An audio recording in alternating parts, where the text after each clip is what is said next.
Hey guys, welcome back to Wrestle News 365. Hope everyone is doing well. Now, before we get started with the video, don't forget to subscribe by clicking the bottom right hand corner. So, we know our main event for Fyter Fest this year for AEW. AEW, of course, is doing another Fyter Fest pay-per-view. If you want to call it a pay-per-view, is that what it's going to be? I believe it's actually going to be like a BR Live exclusive. That's what it was last year anyway. We know that AEW is contracted to doing 4 pay-per-views a year, so that would be Double or Nothing, All Out, Full Gear, and Revolution. But they did do these shows sort of intermittently last year. We had, was it Fyter Fest? We had Fight for the Fallen, and these were all BR Live exclusive. So I'm assuming that's what Fyter Fest is going to be again this year. They haven't announced a location for it. I'm assuming it's going to be Daly's Place, but although Tony Khan in the post-show media scrum for Double or Nothing was a bit sort of hesitant to say Daly's Place. I think if it was confirmed that it was going to be Daly's Place again, he'd have just come out and said it. So I don't think that's officially confirmed. We know what the main event is going to be. We know that the main event is going to be Jon Moxley defending the AEW World Championship against Brian Cage with Taz in his corner. Now, Fyter Fest as well, before I get into fully about the match, Tony Khan revealed that this was originally scheduled for the UK, for the United Kingdom. This was going to be AEW's debut in the United Kingdom. Now, as obviously someone that is from the UK, it's absolutely devastating to hear that the show isn't obviously going to be over here. Now, obviously, for obvious reasons, the show being in the UK is impossible due to the global crisis, the pandemic at the moment. But the plans were for it to be over here in the UK. Now, in terms of where Fyter Fest would have emanated from in the UK, I think there's a few options. Most likely it would have been London. So I've seen some people say Wembley Stadium. That's like an 80,000 that's just the seating alone. If you could have had maybe like an extra 5 or 10,000 on the floor. So I don't think AEW is going to sell out an 80,000, 90,000 stadium over here in the UK just yet. But of course, you know, the Khan's own Fulham Football Club over here, they could have had it at Craven Cottage. That would have been an interesting setting, of course.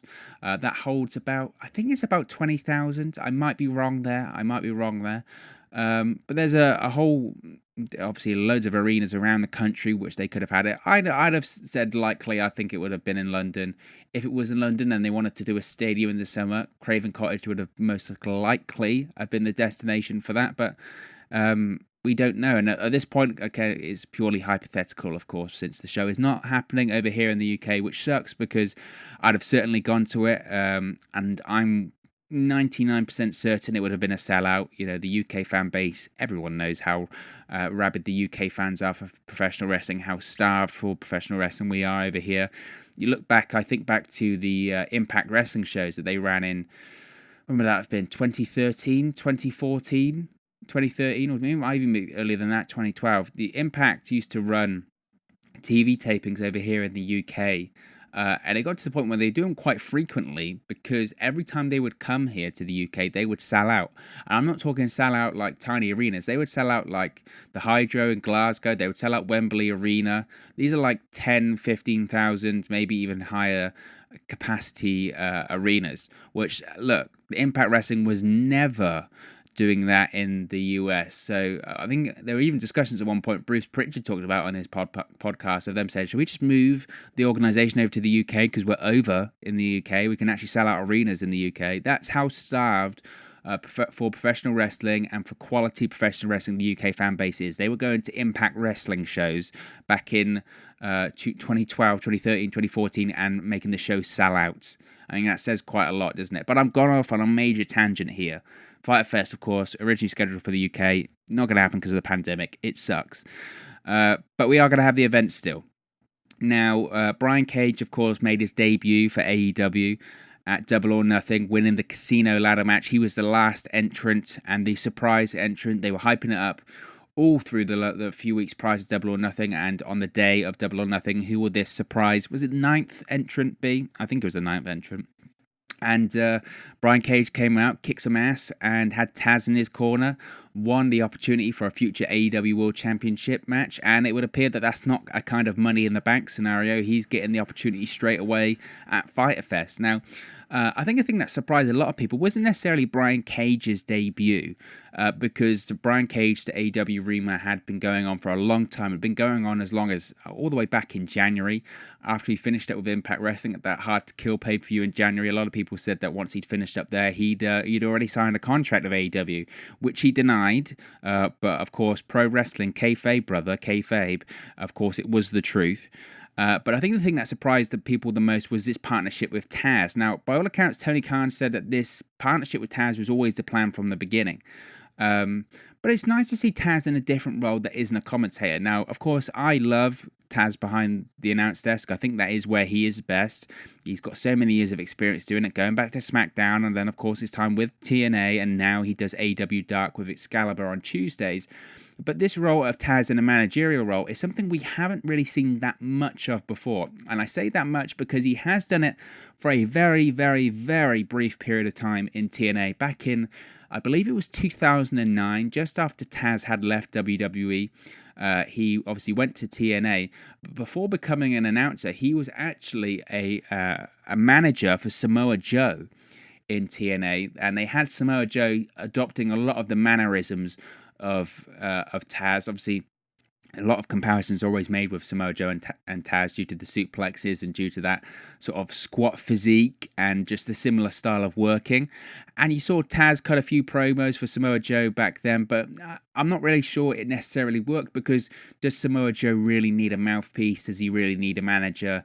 I don't think so. You've seen the promos he's cut in WWE over the last few years. That kind of pairing, whilst on paper it looks like it works, in reality it almost doesn't make a lot of sense. But this partnership between Brian Cage and Taz is something that I'm really excited about. I think that a lot of people don't talk about how good a promo Taz is. You think back to those ECW promos back in the 90s. Taz is one of the most underrated promos out there and one of the best promos out there. Go back and watch a Taz promo from the 90s. You will see just how good Taz is at cutting a promo. When Taz has got the bit between his teeth, when Taz has got fire, he's got that Brooklyn accent, he's got that New York slang accent. When he gets going, when he gets fire, honestly, there's not many people that can go toe-to-toe with Taz on the mic. So to see some Taz promos on AEW hyping up this monster of a man, Brian Cage, is quite exciting, to be honest. And I think it's certainly something different and something we haven't seen in professional wrestling for a while in terms of Taz cutting promos. That's the exciting thing. That's the thing that is going to seem very fresh about this. Now, Brian Cage, like I said, the rumors were for him going to AEW, or go back to even January after that Hard to Kill Impact Wrestling event. Now, a lot of people had said that he signed the contract back then. He and his wife denied it, but of course it was true. He has been under contract since January. The issue at the time is that he had a torn bicep, which kept him out for 6 months. 5-6 months, which obviously led to his debut at Double or Nothing. So he's been under contract since then. Tony Khan even admitted that he's been paying Brian Cage since then. So kudos to Tony Khan for obviously paying his talent. I bet Brian Cage was pretty worried at the time that he'd signed this contract and then he tears his bicep. I mean, talk about a nightmare scenario, but AEW have stuck with him. But it is a concern about Brian Cage, of course, isn't it? Now, that he has been stuck with this tag of being slightly injury prone. Now, some people say that's just because of the size that he is. Now, Brian Cage is a great worker. Some of the things he's able to do in the ring is amazing, but it doesn't necessarily translate to his size. He's an incredibly muscular bound guy, and he has had his fair share of injuries, without a doubt. He's had a couple of torn biceps, I believe. He had that back injury when he became Impact Wrestling World Champion. So hopefully this won't be the injury-prone Brian Cage that we've seen at points throughout his career. I really hope not. I think he's a tremendous talent. I think he's got a tremendous upside. He's obviously got a tremendous look. And with someone like Taz in his corner cutting promos, the package comes together, I think, really, really well. And it's something unique and it's something different. Once again, it's AEW's great use of legends as managers. We've spoken about for so many years now that the manager role in professional wrestling really has sort of died off. And it's a real shame because you look back into the 80s and the early 90s about how valuable managers are, especially to talent that do struggle with the promo side of the thing, especially to heels that they might need that little bit of cheating, or they might need something a little bit outside the playbook from their manager to win the match. That's how great a manager could be. And look at AEW's use of managers when it comes to Arn Anderson, Jake Roberts, Tully Blanchard. Not only does it add some credibility to the character, but I think it also adds this sort of sports-centric feel to AEW when they're not even really referring to them as managers, more as coaches. And I really like that term. They're referring to them as coaches, like they're trying to give their knowledge to the younger talent and make them better. And I look back to that Jake Roberts and Arn Anderson promo prior to Double or Nothing. There wasn't even the talent that was competing in the match in that segment. They were just talking about Cody and Lance Archer, and it got people interested in the event, and it got people interested in the match. Why is that? Because these are two of the best promos in the business of all time. Not just now, of all time, especially when you think of Jake Roberts.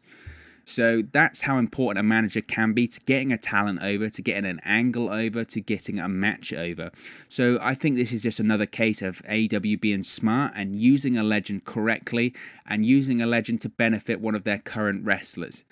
So in terms of who wins, going back to this Jon Moxley-Brian Cage match, I think it's pretty obvious that Jon Moxley is going to win. I don't see Jon Moxley dropping the AEW World Championship anytime soon. I think the earliest that Moxley could drop the championship would be at All Out. But again, that's dependent on who his opponent is. It's quite well known as well that Jon Moxley actually has an opt-out clause for his contract. He had an opt-out clause written into his contract that after 1 year, if he wasn't happy with how things were going in AEW, because of course it was a huge risk for him. At the time he signed with AEW, they were an unknown entity. He debuted at their first ever event. You know, he could have been jumping to, I don't know, what the new company that is gone in 6 months. He could have been jumping to the new UWF or whatever. He just saw that documentary on Dark Side of the Ring. So it was a huge jump for him. He had that opt-out clause in his contract. I don't know if that is still valid, or I don't know if it's now expired now that Double or Nothing has come and gone. Pretty bold move of AEW keeping the AEW World Championship on a guy that could opt out of his contract at any time. Maybe that's the reason why Moxley is the world champion, to keep him sweet. Who knows? That's a conspiracy theory for another day. But as I mentioned, in terms of who wins, I think it's pretty obvious that Jon Moxley is going to win this one, which then brings up the question of, does a loss hurt Brian Cage? And the answer to this is a bit murky. I think it's a yes and no answer. Yes, a loss could hurt Brian Cage. Look, Brian Cage, when the time Fyter Fest comes around, I'm sure he'll have a couple of matches on Dynamite, but he'll only have a handful of matches in AEW. And then if he loses his first big match, I've always been a proponent of the people's perception of you, or the fans' perception of a wrestler, comes from their ability to win big matches. You talk about it on WWE TV, the reason why some people struggled to have Braun Strowman taken seriously or as a credible Universal Champion is because prior to this, every time he's been in a World Championship match, or a big match for that matter, he's lost. After a while, losses in the big matches do taint a wrestler. So I think that a loss could hurt Brian Cage without a doubt. But I look back also to the Brody Lee finish at Double or Nothing. I said the same thing about Brody Lee losing to Jon Moxley. I said, look, he hasn't had many matches. He hasn't been around for a long time in AEW. Does a clean pinfall loss to hurt to Jon Moxley at Double or Nothing, regardless of if it's the AEW World Champion, hurt him? Absolutely.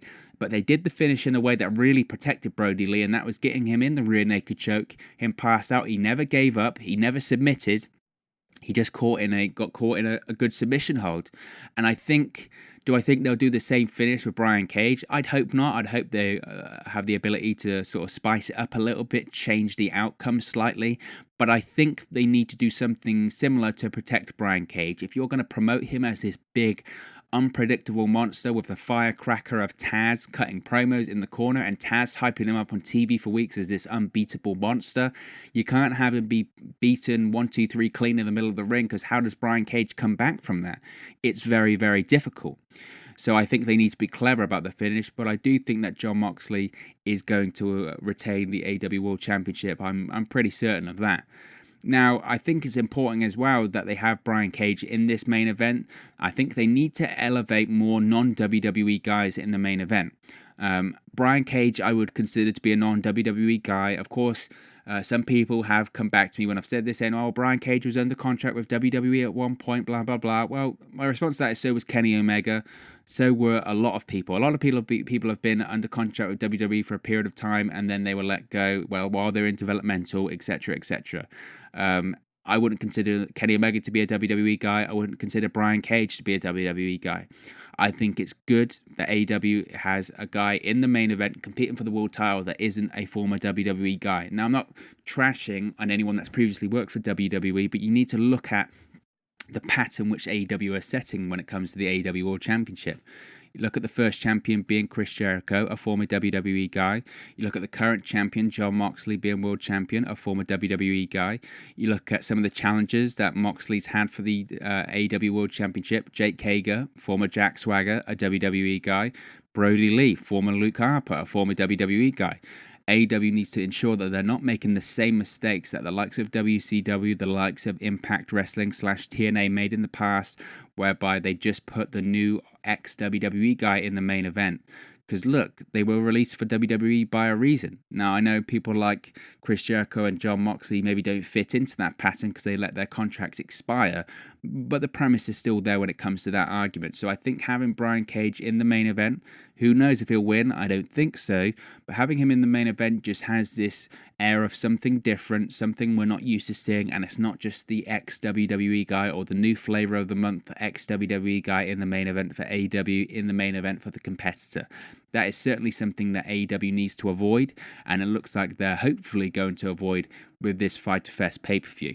But what do you think of the Fyter Fest main event? Are you looking forward to seeing Brian Cage versus Jon Moxley for the AEW World Championship?